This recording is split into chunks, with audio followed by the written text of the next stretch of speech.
The Unseen Shadow, San Juan del Sur's Unsolved Mystery. Introduction, Paradise Under a Cloud. Imagine a place where the Pacific breeze whispers through palm trees, where vibrant, colorful wooden homes line lazy streets, and the gentle rhythm of bicycle wheels often outnumbers the rumble of cars. This is San Juan del Sur, Nicaragua, a picturesque coastal town widely celebrated as one of the country's most beloved tourist destinations. It's the kind of idyllic setting where locals gather on their stoops to exchange the day's news, and the lively party spills out from bustling bars on warm weekend nights. Yet, between the years 2000 and 2002, this tranquil paradise was overshadowed by a chilling and perplexing series of events. During this 2-year span, a total of 10 men died in San Juan del Sur under circumstances so suspicious that a palpable fear began to grip the community. Whispers spread quickly through the town, coalescing into a terrifying rumor. A serial killer was operating in their midst. This unseen menace soon earned a chilling moniker, the San Juan del Sur Psychopath. The profound dilemma at the heart of this story is whether a true serial killer stalked the streets of San Juan del Sur, leaving a trail of victims, or if these were in fact a series of tragic, unrelated incidents, accidents, natural causes, or isolated acts of violence, amplified and unified by collective fear. Authorities, after all, could only conclusively prove one of these deaths was a murder, while the others were officially attributed to various circumstances such as alcohol intoxication, suffocation, or natural causes. This profound ambiguity defines the case, setting the stage for an exploration into how a town's perception can diverge so sharply from official findings. The adoption of the psychopath label by the local population, despite official reports attributing most deaths to non-homicidal causes, highlights a significant aspect of human psychology in the face of uncertainty. When a community experiences a cluster of unsettling and disparate tragedies, especially without immediate, clear, and consistent official explanations, there's a natural human tendency to seek a unifying narrative. The period between 1996 and 2002 in Nicaragua was already marked by rising crime, urban violence, and a pervasive sense of insecurity, with people fearing for their lives over trivial possessions. This existing national climate of unease created fertile ground for local anxieties. The term psychopath provided a tangible, albeit terrifying, explanation for the otherwise chaotic and unpredictable string of misfortunes. It was easier to conceptualize a singular malevolent entity than to grapple with a series of unrelated random tragedies. This collective need for a coherent narrative, even if it meant personifying an unconfirmed threat, powerfully shaped the town's understanding of the events, demonstrating how community fear can override objective, forensic-based conclusions. The San Juan del Sur psychopath thus became a symbol of collective dread rather than a confirmed individual. A wave of suspicion, the deaths that shook the town. To understand the mystery, it is essential to examine each death that fueled the town's fears, noting the stark contrast between public perception and official findings. The confirmed murders, Jose Casimiro Salas Chavez and Jose Castillo. The grim anchor in this sea of ambiguity is the one death authorities could conclusively prove was a murder, that of Jose Casimiro Salas Chavez, aged 52. His lifeless body was discovered on New Year's Eve, 2001, a time typically reserved for celebration, on the rocky riverbank of the Rio Escondido, an estuary near San Juan del Sur. The details of his death were brutal. Salas had suffered blunt trauma, specifically a sharp lesion on the left side of his neck, and later drowned after being submerged in the water. This was unequivocally a violent act, not an accident. Another crucial case, though initially confusing due to naming conventions, involves a victim referred to as Jose in detailed reports and Castillo in the charges against the suspect. It is important to note that this Castillo is distinct from an unrelated serial killer case in Mexico involving an individual named Andrés Ulises Castillo Villarreal. Jose, the victim in San Juan del Sur, was a married man and a father to a 5-month-old child. On the day before his murder, he had been out delivering photographs and was later seen partying at a local spot called El Integral. He left the premises around 1 a.m. riding his bike home. An examination of his body revealed severe injuries, a fractured cranium, bilateral sinking of the eyes, and multiple other fractures to his frontal parietal lobe. Intriguingly, robbery was ruled out as a motive, as his backpack, containing his 2 cameras and many photographs, was still present at the crime scene. This suggested a motive beyond financial gain, perhaps a personal one. The other suspicious deaths, a troubling pattern of ambiguity. Beyond Salas and José Castillo, 8 other men died under suspicious circumstances, further fueling the town's fears. These cases, however, came with varied and often ambiguous official findings, which only served to deepen the mystery and solidify the psychopath rumors. Among these were José Santos Merlo Acuña, 80, whose body was found floating in San Juan del Sur's bay on October 8, 2000. Despite no external injuries, his death was ruled suffocation, and investigations found the suspect was not in Nicaragua at the time. An unidentified man, approximately 45, whose death date is unrecorded, was found reeking of alcohol, with authorities concluding he likely suffocated from heavy drinking after falling over and having convulsions. Marcelino José Salina, 65, found on March 25, 2001 in the Nacascolo sector, also had no physical injuries, with the theory being he fell into a sewer and died from alcohol-induced convulsions. Tranquilino Barberena Jimenez, 67, found on June 25, 2001 in the park area, was transported to a health center where his death was determined to be a heart attack followed by cardiac arrest. Mario Antonio Chavez, 21, found on October 9, 2001, had hanged himself with a sheet from his bedroom ceiling, with the medical examiner ruling asphyxiation by hanging, suicide. Sergio Enriquez Velasquez, 46, an Ecuadorian expatriate, was found lifeless in the estuary on October 22, 2001, with no signs of physical trauma. José Barbosa Molina, 68, found on December 7, 2001, on the west side of Loma del Indio, also showed no external injuries. Lastly, Jesus Bernardo Flores Aguirre, 73, found on December 18, 2001, similarly had no external injuries. The spectrum of these deaths, from confirmed murder to apparent natural causes and suicide, highlights a profound challenge in distinguishing between a genuine serial killer and a cluster of unrelated tragic events. While authorities concluded varied causes for the deaths, the sheer volume of suspicious incidents, 10 men dying in just 2 years within a relatively small coastal town, is inherently alarming. Even if some deaths were genuinely natural or accidental, their accumulation created a psychological pattern for the residents. The fact that many victims lacked external injuries could be interpreted by a fearful public not as natural death, but as the work of a cunning, elusive killer, leaving no obvious trace. Someone dangerous was indeed operating, making it easier to attribute other ambiguous deaths to the same unseen hand. This scenario powerfully illustrates how a community grapples with a series of unexplained losses, and how a terrifying narrative can take hold to make sense of the senseless, particularly when forensic capabilities might be limited or public trust in official explanations is low. The disproven attack, Manuel Gonzalez. It is also worth noting the case of Manuel Gonzalez, who was nearly killed in a brutal attack during which his fingernails were ripped off. Initially, he was thought to be a victim of the psychopath, a testament to how quickly local fears could attribute unrelated acts of violence to the perceived serial killer. However, Gonzalez himself later clarified that his attacker was a man with whom he had quarreled at the time, disproving the connection to the larger mystery.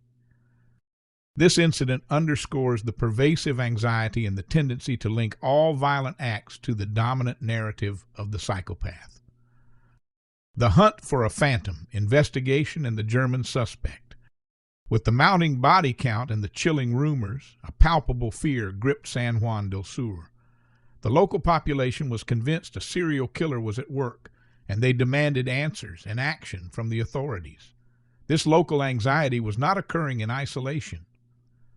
The broader context of Nicaragua during this period, specifically between 1996 and 2002, was already characterized by rising crime, urban violence, and a pervasive sense of insecurity across the nation.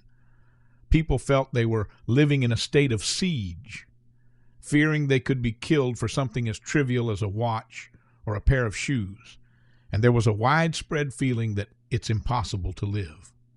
This national backdrop of insecurity undoubtedly intensified local anxieties in San Juan del Sur, making the Psychopath a terrifying, tangible manifestation of a wider societal breakdown. Under immense public pressure, authorities eventually focused on one individual, the only person ever formally linked to the case, an unnamed German national. His background added to the intrigue and perhaps made him an easier target for suspicion. He had allegedly lived illegally in Managua on an expired visa from January 22, 2001 until April of that same year. Being an outsider and operating outside legal immigration channels might have made him vulnerable to local accusations. The local population was vocal in their accusations, pointing fingers at him for at least 7 of the deaths. On March 22, 2002, the police finally arrested him. In their attempt to build a case, Nicaraguan authorities investigated the suspect's past, even reaching out through Interpol. Perhaps the most peculiar piece of evidence sent for testing was a book found among his belongings. This was not just any book. It was a story about 2 twin brothers, one of whom would become a psychopath and a mafia hitman. This was presented as possible evidence, a detail that speaks volumes about the nature of the investigation and the desperate search for answers. Despite the local population's accusations of his responsibility for 7 deaths, the Rivas Department Police ultimately only charged the German national with the deaths of Jose Casimiro Salas Chavez and Jose Castillo, the 2 confirmed murders. On May 9, 2002, he was allowed to walk free, though he was required to attend court every Friday. However, the trial came to an abrupt and anticlimactic end.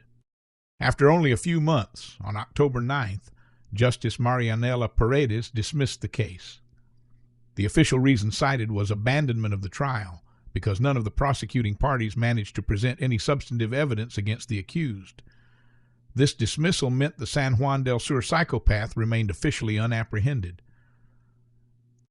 The arrest of the German national, primarily driven by community accusations and supported by such a flimsy piece of potential evidence as a book, strongly suggests that authorities were operating under immense public pressure to identify and present someone as the culprit.